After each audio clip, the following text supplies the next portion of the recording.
everybody. Welcome back. I am your host, Bridgett Brown, and this is Beyond Beauty Project, the podcast. This is my solo series, Beyond with B, and today I am going to be talking about how I created my own version of intuitive eating. I had no idea what I was doing at the time, but it really gave me sanity during this time where disordered eating was all around me when I was first starting out in the modeling world.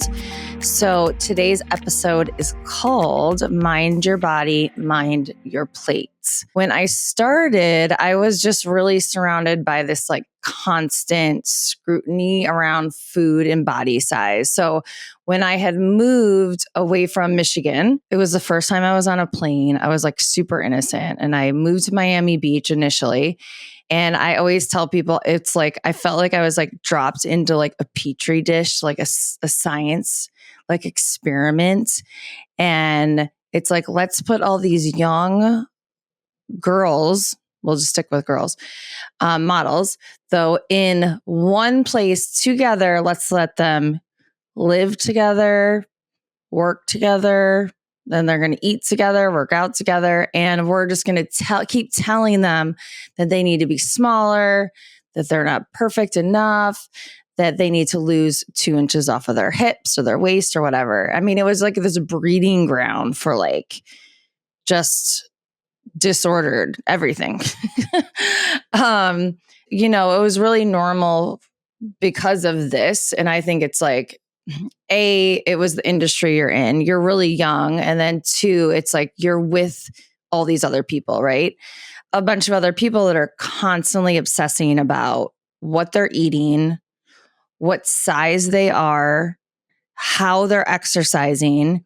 And this was, just to give you guys a time frame, this was like late 90s. So it was this Waif era of like extreme thinness that unfortunately seems to be coming back because of, I think, Ozempic and just trends come and go, right? Unfortunately, we didn't learn our lesson the first time, but it was this sort of like waif, Kate Moss, like nothing, her quote was like, nothing tastes good as skinny feels. And people were just like obsessed with like, ooh, she looks really good. Like, what is she doing? Oh, we need to find out what she's doing. Because if we do what she's doing, then we'll look like she does. I was like shell shocked because it was really the first time that I started focusing on what my body looked like. Not that I didn't care before, obviously. And then I got thrown into this situation where it was like such a extreme situation. So everyone was looking for this quick fix, like a quick diet fix, or, oh, like you're not supposed to eat carbs, or you're supposed to eat carbs, or, oh my God, there's this magic supplement. It was always like, and then everyone was trying to starve themselves and like smoke cigarettes and like drink coffee. And it was just constant for the most part. I don't want to say every single person, but there was a lot of it. If you were in the modeling world when I was, and you're listening to this, like the decoupage in Miami Beach, I just feel like there was just like a lot going on in that apartment building.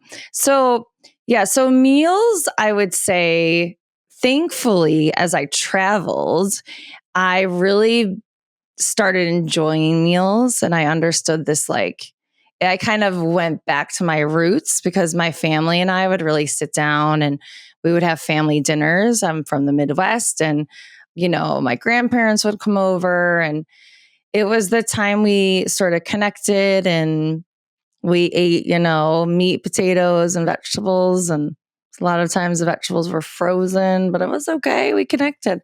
But anyways, it started becoming not about connection. And it started becoming this time of like just more obsessing and like people staring at what the other person was eating. And I just started getting really uncomfortable. Like that was more triggering for me because I could tell people were staring at what I was eating.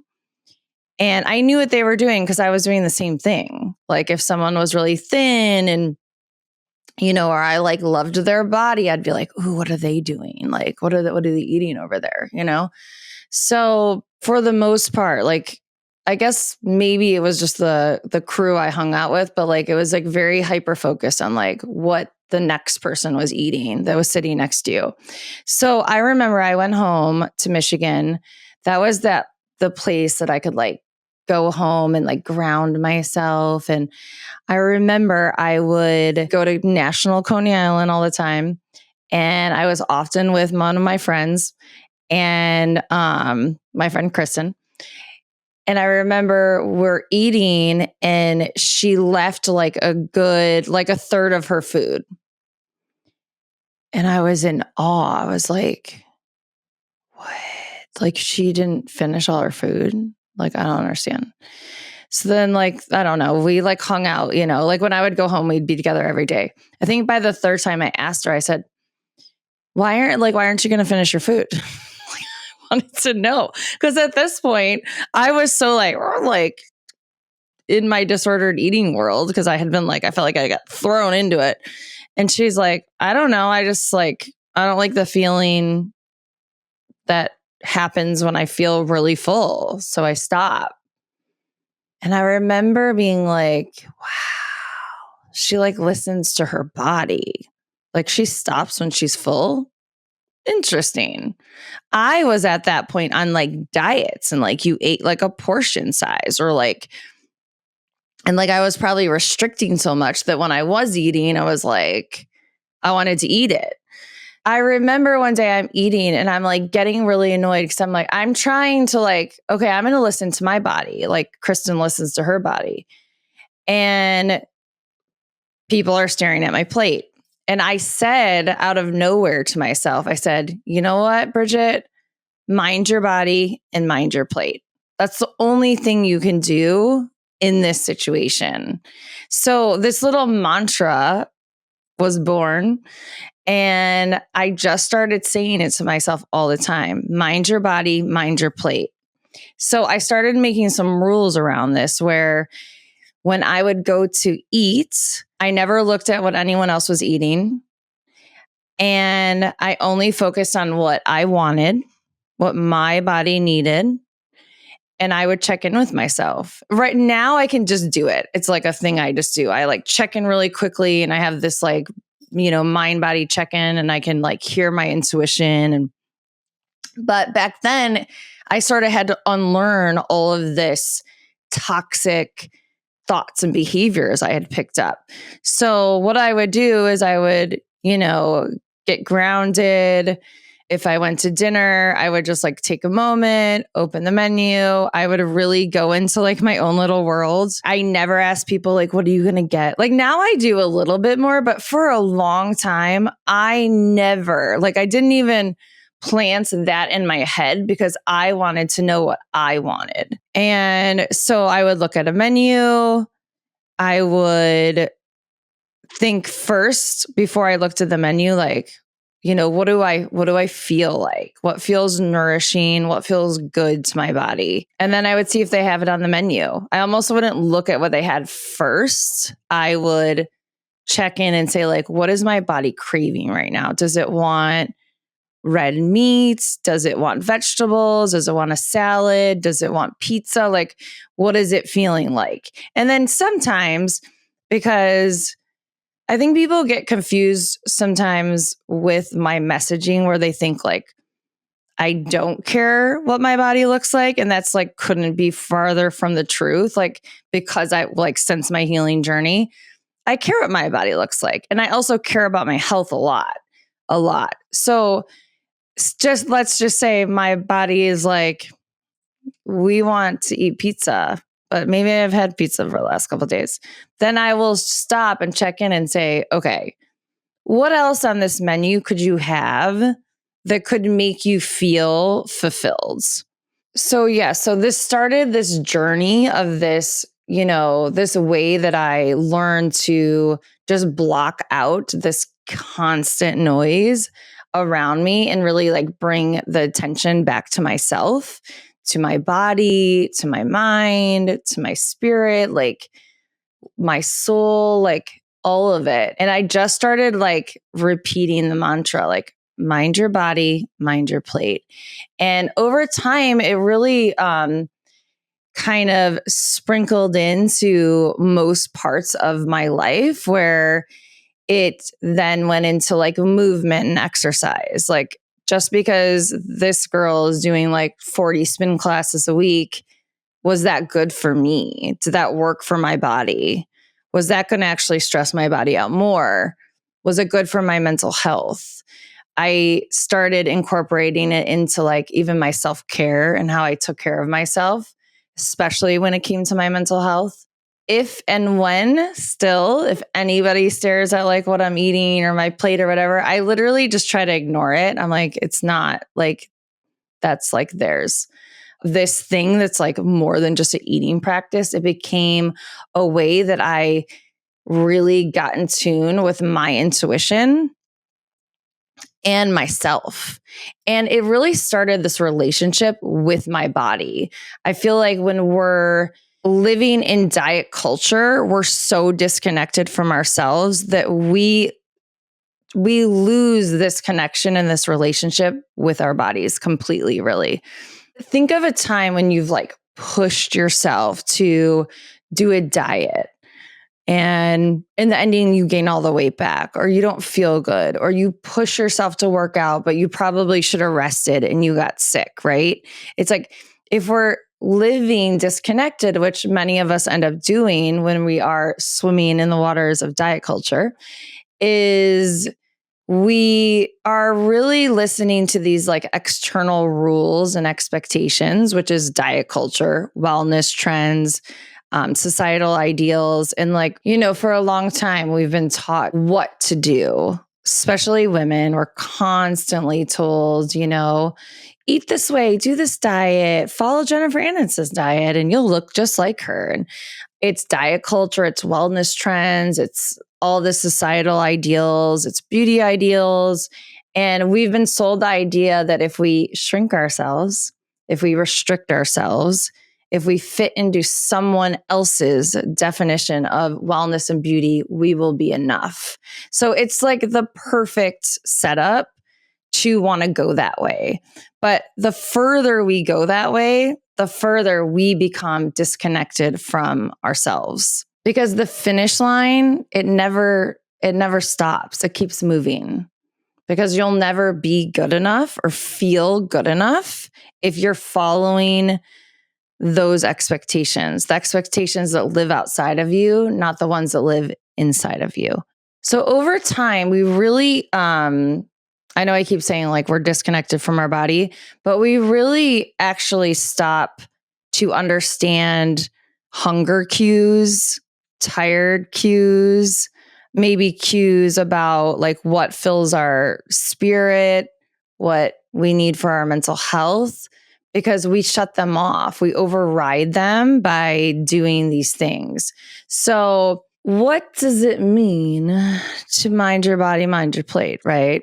It really means tuning into your body's needs, your individual needs, not what the world tells you that you need to do or that you should do, but like really having this like, it starts this beautiful relationship with yourself and with your body. It's checking in with yourself, saying no to external rules or calorie counting or the weight on a scale, and definitely diet trends. So before we get into like, I want to kind of like break down exactly how I do this in case it's helpful. I hope it's helpful. I want to talk for a second just about like nourishment versus control, right? So nourishment to me is like eating for fuel, for care, just to care for our bodies and like to satisfy our bodies, right?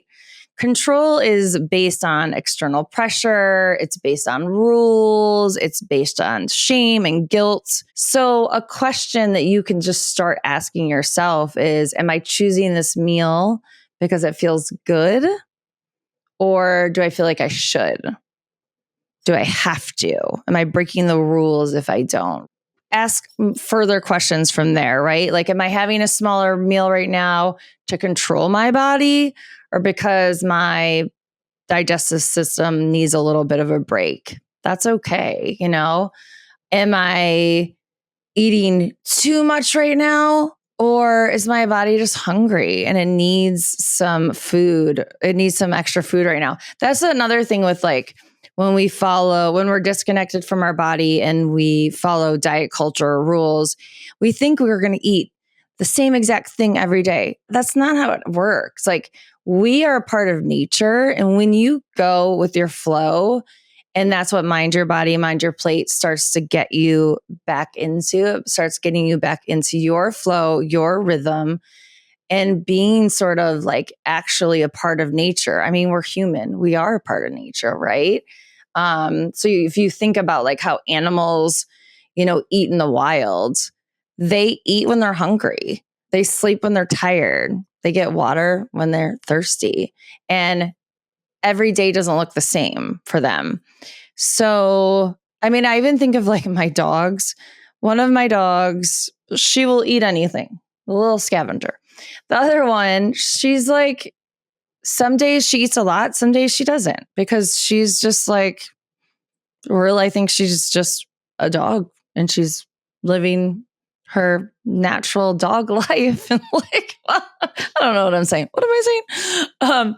But she's just going with the rhythm of her body. So how do I do Mind Your Body, Mind Your Plate? I told you a little bit, but I'm going to break it down a little bit more. So what I like to do, and if you start to do this, I promise you will start to build this relationship with your body. And today is just like a little glimpse. I want to like dig into this a little bit more. So I will probably do a follow-up episode. I don't know if we'll dig into intuitive eating versus like the control, because I like to talk about like the intuitive mind versus like the restrictive control mind. So maybe we'll talk about that, which I think will be a nice complement to this one. But I first start with just pausing. There's so much power in pausing, right? When you take a minute, you take a beat, you take a pause, it starts this process of getting really present, right? So just take a pause, and you can do this actually like a bigger pause if you're by yourself and you can get really present. So I want you to take a pause to get present, because you're going to get present and you're going to check in, right? So if you're by yourself, you can actually, however you feel the most present, I like to have my feet on the floor, maybe take a couple deep breaths, maybe close my eyes just to check in, or, have my gaze a little bit down just to really check in and get present with your body.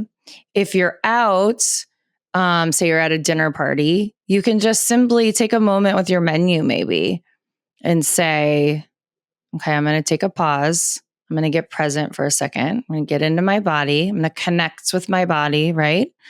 You can do this when you're asked if you want food. That's another one too. Being able just to pause. You can even do this like, do I want that? You're asking this is a quick one, right? It's got to respond. You pause, go, get present, and then you can respond. And initially, those answers won't be as quick as you want them to. I can do it really fast now, and I can really honor myself, and I can say no, even if someone really wants to give me that food or whatever. You pause, you get present to stop and check in, right? You ask yourself what you really need or what you really want, right? So simple questions that you can ask is like, what does my body need right now? Can I give her that? My next follow-up question I like to ask is like, am I making this choice for me or because of like pressure, comparison, guilt? If you hear the word should, it's a really good red flag that you're probably not coming from your body, your mind. You're not probably not coming from connection. or that intuitive mind, you're coming from a place of like programming, conditioning. Okay. So let me break down should a little bit for you guys. If your body is exhausted and you say, I should go to bed tonight early and get a good night's sleep, that feels nourishing, right? That's an okay should. But if you're like, I should have a salad. But then when you think about it, how does it make you feel? So if it then makes me feel like, oh, I should have a salad because otherwise I'd be breaking the rules, like I would be stepping out of line. That's not connecting with yourself. Okay. So the pausing and getting present is also this really good way that you can start really recognizing your hunger signs. We lose them. We can get really disconnected from them. You start to understand your fullness signs, your energy levels. Like, do I really need to work out right now, or do I actually need a nap? And your cravings without judgment is very important, right? So mind your body, mind your plate is this time where you can relearn yourself. You relearn your body. You relearn all of those signs. Our bodies are so smart. They're so wise. They do things all the time without us telling them to do things. And they do speak to us if we listen to them. I had posted a story recently about, I think it was something your body did for you this week or something. And someone said, my body gave me pink eye. And I wrote her back and I said, how incredible are our bodies that it gave you that sign. That to me is a sign that's saying, hey, slow down a little bit, because you didn't hear the last sign that I had told you when you felt really tired, right? So I feel like mind your body, mind your plate is just this beautiful way to start getting back in tune with yourself. It also is this way to start to understand, because you'll start to see it when you start following it, that your body really knows best, right? So it gives you this sort of personal choice over what your body needs, right? So you really connect with your personal agency again. You start to trust your body's signals, and you know that nobody else's choices or opinions are necessarily good for yours. Your choices and your opinions is good for your body. So when you get the answer, so you've paused, you've become present, you've asked yourself a couple questions, you make sure if you hear the word should, you check in. What's the should about, right? When you get the answer, then this is really important. And this will take some practice, especially if you're used to really being very regimented and strict and lots of rules around your eating. You have to, once you get the answer and the answer feels nourishing and fulfilling to you and it feels right, that feels right, you have to give yourself permission. It's very important. And you have to give yourself permission without guilt. Pizza is okay sometimes, and so is salad. So it's like, this is where really this practice will come in to give yourself permission, right? I'm not like, I have to hit a goal, because I think for me, it almost goes back into my disordered eating, where like, I like to be able to be a little fluid. That's how I enjoy my life. If I get too extreme on one end, it's not good for me. So yeah, it's giving yourself this permission, right? You don't need to burn off your food. You don't need to earn your food. Can you actually let yourself have something, right? It's this way that you will practice to kind of let go of like good or bad labels on food, because our bodies need different things for different times. Like sometimes it's actual physical hunger, and then sometimes it's emotional hunger. And we don't want to always be eating in emotional hunger, because that again would be one end of the spectrum.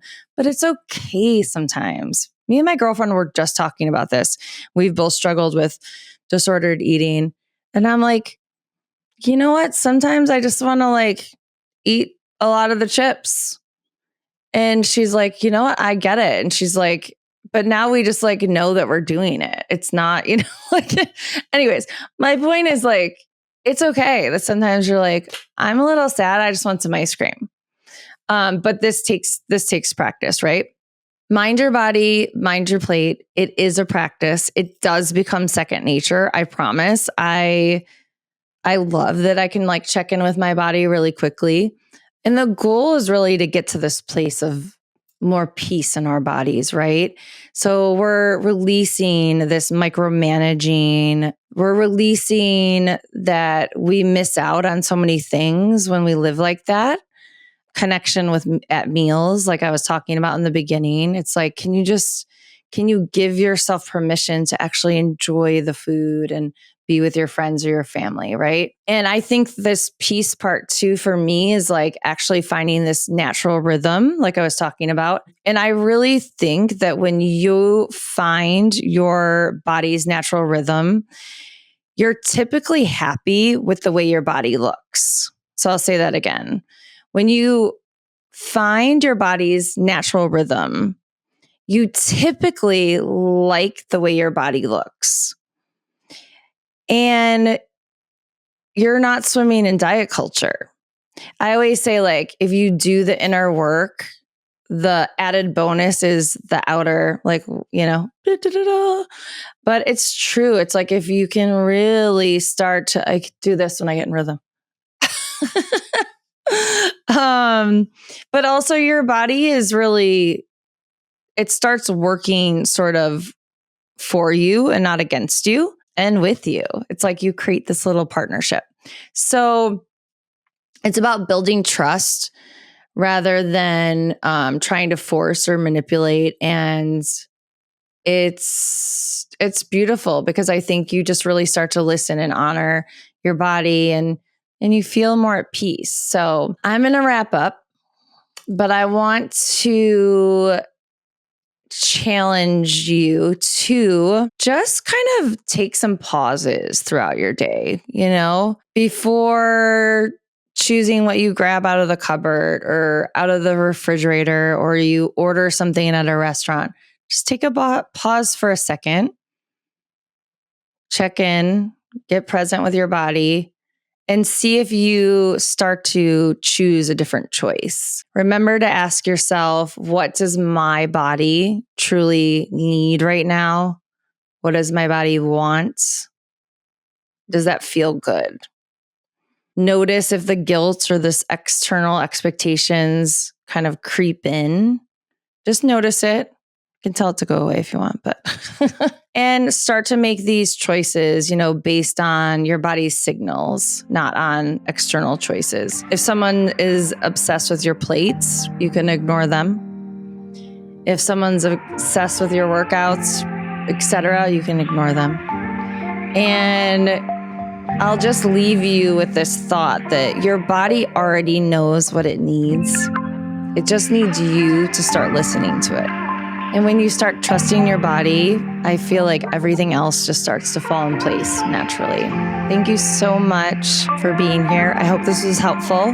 Pass it on to a friend. And yeah, I'll see you soon. Thank you for listening or watching Beyond Beauty Project, the podcast. If today resonated with you, pass it on to a friend. And to keep the conversation going, check out the workshops that I facilitate. For preteens to adults, we challenge perfectionism, we redefine confidence, and we really get back in tune with our minds and our bodies. I also offer keynotes for colleges and corporate, where I provide thought-provoking talks about redefining success and getting back in tune with your true self and your true genius.